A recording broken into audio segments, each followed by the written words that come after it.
শুকুৰবাৰে পাঞ্জাবাৰী শ্ৰী শ্ৰী মাধৱদেৱ আন্তৰ্জাতিক প্ৰেক্ষাগৃহত নৰ্তন কলা নিকেতন গুৱাহাটীৰ নিবেদনত ৩৭তম সত্ৰীয়া নৃত্য সম্ভাৰ ২০২৪ আৰু সংগীত চূড়ামণি গুৰু আনন্দমোহন ভাগৱতী বঁটা প্ৰদান কৰা অনুষ্ঠানৰ আয়োজন কৰা হয়।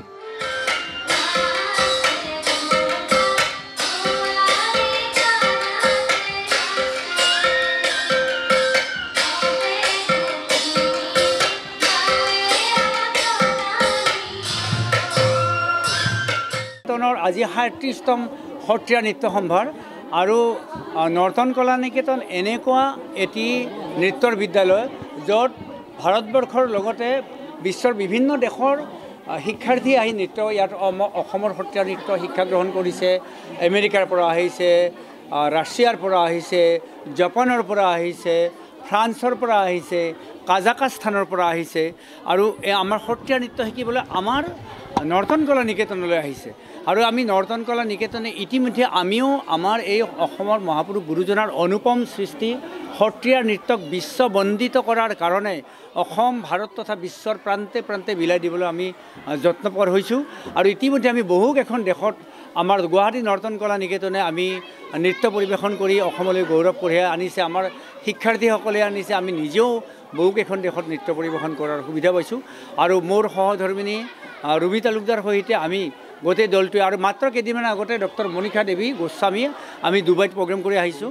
আৰু আমি আচলতে এতিয়া এটা পণ লৈছোঁ, আমি আমাৰ নুপুৰ কালচাৰেল একাডেমি আৰু নৰ্তন কলা নিকেতনে লগ হৈ আমি বিশ্বৰ বিভিন্ন প্ৰান্তত প্ৰতি বছৰত বহুকেইখন দেশত কমেও ৮-১০খন দেশত আমি নৃত্য পৰিৱেশন কৰি আমাৰ মহাপুৰুষ গুৰুজনাৰ এই অনুপম সৃষ্টি ৰাজি সত্ৰীয়া নৃত্যক প্ৰসাৰ প্ৰচাৰ কৰিম, এই আমাৰ মহান উদ্দেশ্য।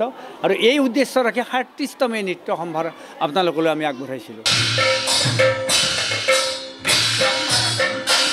বঁটা প্ৰদান অনুষ্ঠানৰ কাৰ্যসূচী এগছি বন্তি প্ৰজ্বলনেৰে শুভাৰম্ভণি কৰে ভাৰত চৰকাৰৰ পদ্মশ্ৰী সন্মানেৰে সন্মানিত নৃত্যাচাৰ্য যতীন গোস্বামী আৰু ৰাজ্যসভাৰ সাংসদ পবিত্ৰ মাৰ্ঘেৰিটাই।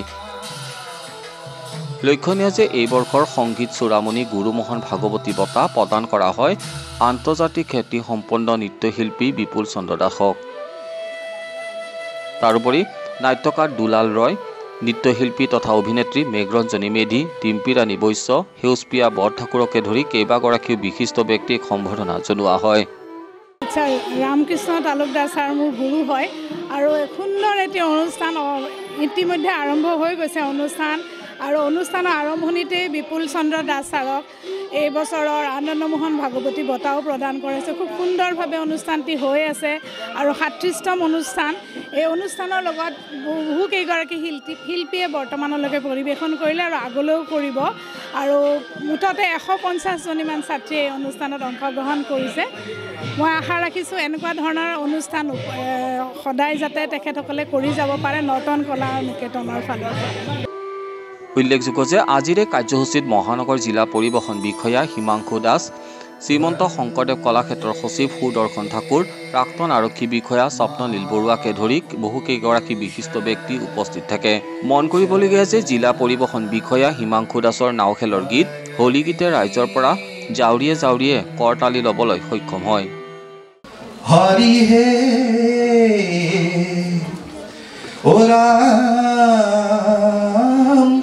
মই মোৰ হমতি নাজানো তাৰ উপায় ৰামে ৰাম। সকলোলৈ প্ৰণিপাত জনাইছোঁ। ছাৰ ক'ব সকলোলৈ প্ৰণিপাত জনাই আৰু আমাৰ সকলো কলা কুশলী সাজু হৈছে, আপোনালোকৰ সন্মুখত আহিব আৰু ফুল ফুটি যথেষ্ট হৈছে, সকলোৱে মাৰ্জনা কৰি দিব। ধন্যবাদ।